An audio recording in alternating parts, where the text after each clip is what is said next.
El secreto de Thalía, capítulo 11 de Bárbara Cartland. Iré a ver, mamá. Thalía se disponía a bajar cuando escuchó pasos en la escalera y una voz masculina que respondía a las preguntas de la sirvienta. Por un instante no pudo creer que aquello fuera verdad y lanzó un grito que retumbó por las paredes de la habitación. ¡Es papá! ¡Es papá! Así que me esperaban, dijo Sir Denzil. Entró como una tromba y un instante después su esposa se encontraba en sus brazos. «Papá, ¿cómo has podido llegar justamente cuando más te necesitábamos?», preguntó Thalía. Él, mudo de la emoción, la atrajo hacia sí, y Thalía besó su mejilla. Su madre lloraba sin poder contenerse sobre el hombro de Sir Denzil. «Ya estoy aquí, mi amor», le dijo él. «Todo estará bien de ahora en adelante. Se terminaron los problemas y las preocupaciones. ¿Cómo podría saber que no contaban con el dinero suficiente para vivir? Eso ya no importa, querido, sollozó Lady Caversham. Lo que me angustiaba era pensar que podías estar muerto. ¡Muerto! Mírame, estoy vivo y con muchos deseos de vivir. Escucha, amor mío. Escucha también, hija. Soy un hombre rico, inmensamente rico. Thalía se desprendió de su abrazo para poder mirarlo. ¿Rico?, repitió. «Millonario. Pero, ¿cómo lo lograste? Es una historia muy larga que les contaré después. Por ahora debe bastarle saber que poseo una mina de oro y que es muy abundante y productiva». «¿Por qué nunca me escribiste, Denzil?», preguntó su madre. «Pero sí te escribí durante el primer mes que pasé en América. Jamás recibí tus cartas», murmuró ella.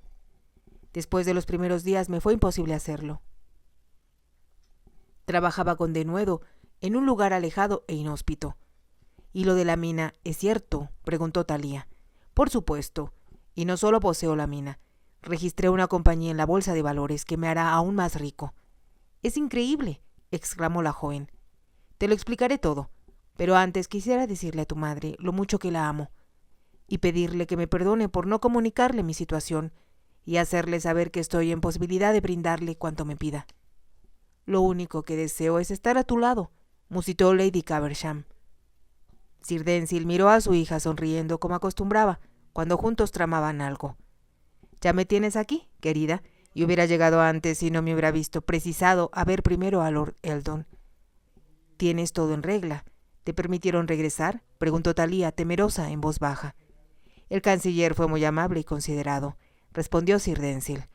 «Me sugirió que nos mudáramos al campo, mientras nuestros allegados se acostumbran a la idea de mi presencia, y pongo en orden mis asuntos financieros. Eso es lo que mamá planeaba que hiciéramos. Y así será. Nos esperan 2 carruajes afuera.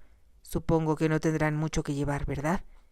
«¿Quieres decir que nos iremos en este momento?», preguntó Thalía. «Nada nos lo impide. Además, no creo que necesitemos llevarnos estas cosas».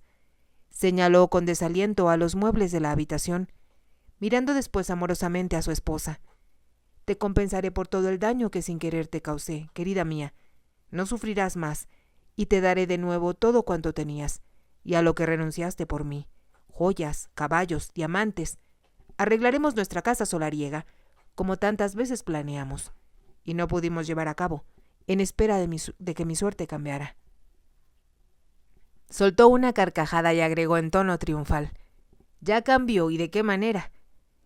«Es el mismo de siempre», pensó Thalía, recordando que a su padre le gustaba alardear de sus triunfos y gozar con ellos.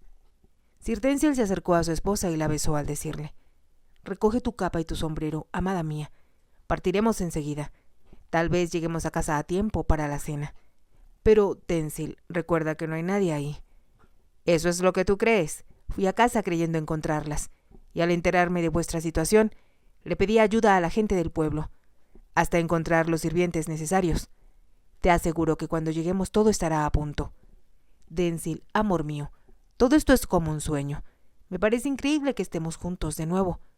Su voz ya no expresaba el lánguido cansancio de la enfermedad, sino una radiante dicha.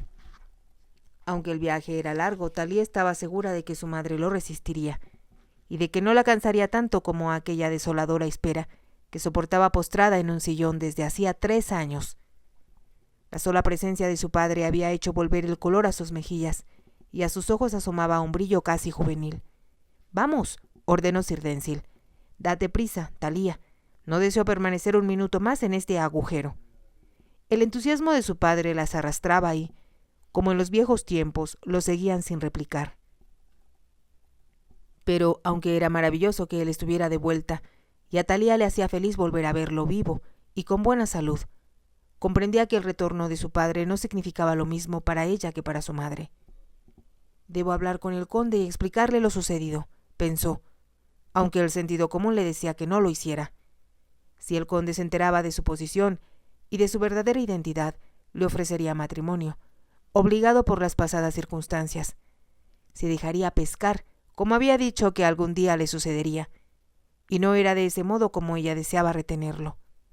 Recordaba que ella misma le había dicho que las mujeres que acudían a la tienda trataban de vestir con elegancia para atrapar un hombre, añadiendo que el conde de Hellington constituiría una de las presas más codiciadas de todo Londres.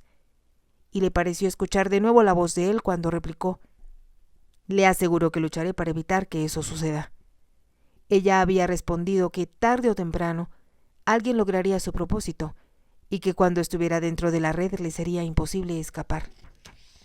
«Esto es lo que me temo», había respondido el conde. Thalía tenía la impresión de que él no deseaba casarse ni siquiera con alguien a quien amara. «No debe saber quién soy, no deseo comprometerlo», se dijo, mientras echaba sobre sus hombros la capa que usó en sus entrevistas con el conde.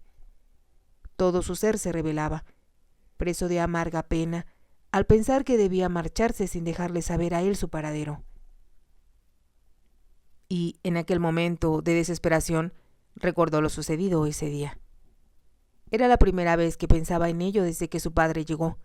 Recordó cómo había tratado de librarlo de ser arrestado, devolviendo el dinero que debía y que le había sido proporcionado por el conde. La presencia de su padre la había hecho olvidar todo lo demás, excepto su amor por el conde. Regresó a la habitación de su madre, a quien Hannah arropaba para que no tuviera frío durante el viaje.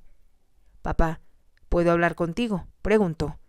«¿De qué se trata, querida?», respondió él mirándola detenidamente. «Ahora que me fijo, te has puesto muy atractiva desde que me marché». «Gracias, papá, pero debo decirte algo muy importante». Lo condujo a su pequeña alcoba y le habló calmadamente. «No puedo explicártelo por ahora, pero sería posible que me facilitaras 1000 libras». «¿1000 libras?», repitió su padre. «¿Y para qué las necesitas?». «Se trata de una deuda de honor, algo que debiste haber saldado antes de partir hacia América». «Dios mío», exclamó, golpeándose la frente con la palma de la mano. «Es el dinero que perdí jugando con Lord Dervish. Lo sé, y amenazaba con arrestarte en el momento que pisara suelo inglés. Arreglaré ese asunto de inmediato. Ya lo hice por ti, pero ahora que has llegado, debo devolver esa suma a quien me la facilitó». «Estoy de acuerdo, Thalía. ¿Y quién fue la persona que evitó que la ley cayera sobre mí?», preguntó él en tono de broma. «No puedo explicártelo ahora. Debemos evitar que mamá se entere. Le haría daño al saberlo. ¿Me darás las 1000 libras que te pido?». «Si me lo hubieras dicho antes sería más fácil», respondió. «Espera, ahora que recuerdo, tengo en mi poder un bono al portador». «¿Aparece tu nombre en él?». «No. La emisión de bonos que puse en circulación cuando encontré la mina salió a la luz con el nombre del lugar». «Me alegro. No deseo que la persona que lo reciba sepa quién me lo dio». Su padre la miró perplejo. Deseaba interrogar a Thalía, pero en ese momento Lady Caversham lo llamó. «Estoy lista, Denzil. Voy enseguida, querida. Antes debo hacer algo por Thalía». Mientras bajaba la escalera agregó: «Dile a Hannah que lleve a tu madre al carruaje y tú espérame aquí». Por segunda vez ese mismo día Thalía guardó 1000 libras dentro de un sobre, y en vez de escribir una nota, tomó uno de sus libros y anotó en la primera página: «Para un caballero que demostró ser bondadoso, gentil, comprensivo y al que recordaré siempre, Thalía». Lo guardó con el bono por 1000 libras en otro sobre, en el que escribió la dirección del conde de Hellington. Mientras su padre y Hannah hacían subir a su madre al amplio carruaje, tirado por 4 caballos, que esperaba a un lado del mercado, Thalía corrió presurosa hacia una de las pequeñas tiendas propiedad de un carnicero. «Buenas tardes, señorita Carver», le dijo el carnicero al verla entrar. «La esperaba más temprano. Necesito que me haga un favor. podría enviar a su hijo o a alguna persona de toda su confianza a la casa del conde Hellington. Debo hacerle llegar esta carta cuanto antes. Desde luego que sí, señorita Carver, lo haré con gusto. Se asegurará de que sea entregada. No necesita preocuparse por ello. Estará en manos de su señoría 10 minutos después de que me la dé. Se lo agradezco infinitamente, y también deseo darle las gracias por toda la amabilidad que nos demostró a mi madre y a mí desde que llegamos a este lugar. ¿Significa eso que se van? Sí, nos iremos en un momento, respondió Thalía. Iremos a casa. El conde entró al Club Blanco y con paso lento se dirigió al salón donde solía tomar café con sus amigos. Al ver a Richard se dejó caer en la silla vacía junto a él. Richard, al observar el rostro desolado de su amigo, comprendió que su búsqueda había sido inútil. ¿Deseas una copa?, le preguntó. El conde dudó antes de responder, pues su pensamiento se encontraba muy lejos. Tomaré un coñac. El mesero tomó la orden y Richard preguntó después en voz baja. ¿Tuviste suerte? No, repuso el conde secamente. El conde recordó entonces que hacía ya 10 días que Thalía había desaparecido, sin que se hubiera podido averiguar su paradero. Cuando leyó lo que había escrito en su libro y vio el bono que cubría el préstamo, comprendió que estaba decidida a no verlo más. La última frase, en la que decía que siempre lo recordaría, había quedado grabada indeleblemente en su alma.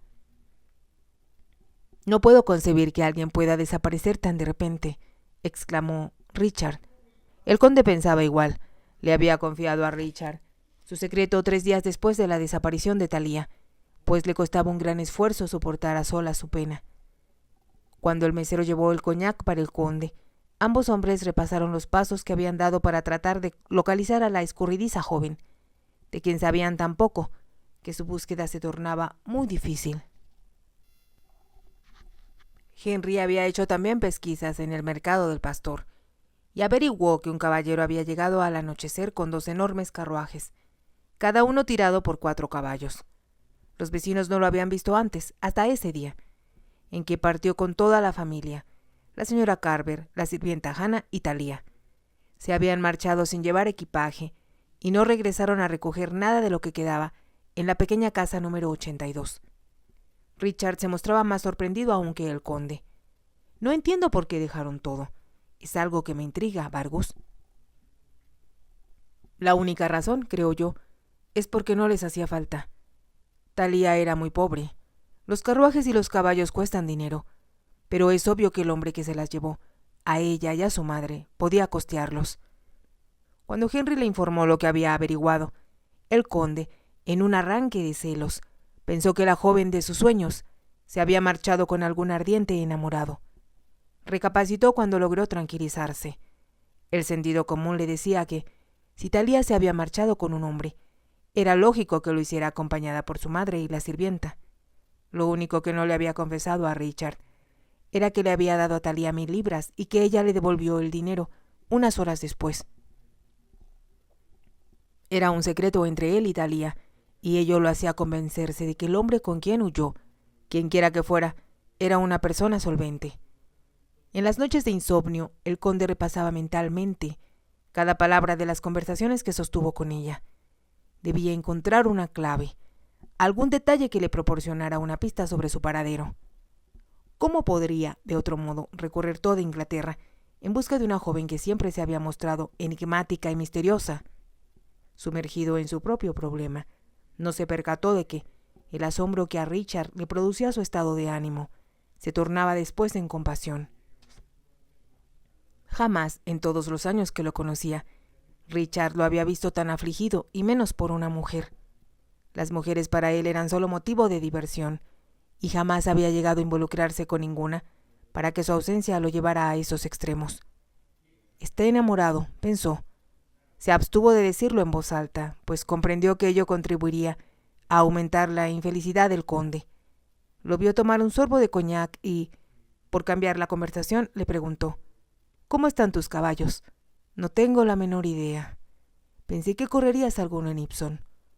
«Mi entrenador preguntó si deseaba hacerlo», respondió indiferente. Su pensamiento se encontraba muy lejos y parecía que nada le importaba. En ese momento, un miembro del club pasó junto a ellos y exclamó: «Hola, Hellington. Creí que te vería en Ipson ayer». El conde no respondió, limitándose a negar con la cabeza. Richard intervino en un esfuerzo por demostrarse cortés. «¿Ganó alguno de tus caballos, Dervish?» «Gané las apuestas, pero tuve que retirar a mi caballo de la carrera», respondió molesto. El recién llegado tomó asiento a espaldas de ellos, dando por terminada la conversación. Sin duda había tenido problemas que no deseaba discutir. Se escuchó al rasgar de un papel y a alguien que decía: «Buenos días, Dervish. Hacía mucho tiempo que no te veía». «Estuve en Ipson algunos días», respondió Lord Dervish, y entonces, en un tono de voz más alto, exclamó: «Dios mío, ¿qué sucede? No lo creerás, pero Caversham me ha devuelto las 1000 libras que me debía desde hacía 3 años. Casi parece una broma. Creí que Sir Denzil se hallaba fuera del país, y lo está, pero su administrador me los envía». El conde, que parecía abstraído en sus pensamientos, se enderezó de repente. Se levantó de pronto del asiento y se dirigió a la mesa de Lord Dervish, mientras Richard lo miraba perplejo.